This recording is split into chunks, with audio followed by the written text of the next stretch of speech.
எங்களுடைய கருத்து என்னன்னா, இது காங்கிரஸ் தமிழக அரசுக்கு அழுத்தம் கொடுத்து இதனால் திமுகவின் நிலைப்பாட்டை தெரிந்து கொள்ளத்தான் இந்த கூட்டம் முதலமைச்சர் தலைமையிலே நடைபெறுகிறது.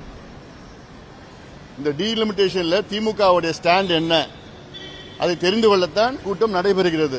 இது எங்களுடைய கருத்து. இது எங்களுடைய கருத்து மட்டுமல்ல, பொதுவாக அரசியல் தெரிஞ்சவர்களுடைய கருத்து.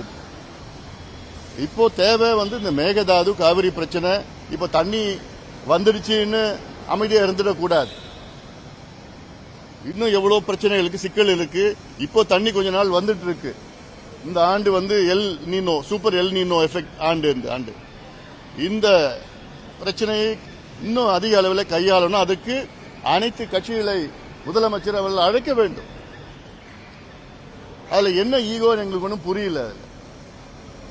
சட்டமன்றத்தில் தீர்மானம் நிறைவேற்றி மத்திய அரசுக்கு அனுப்பி வைத்தா போதுமா? போதாது. சட்ட போராட்டங்கள்லாம் எங்களுடைய கருத்துக்களை கேட்க வேண்டும். கேட்டு ஒரு கூட்டு முடிவெடுக்க வேண்டும்.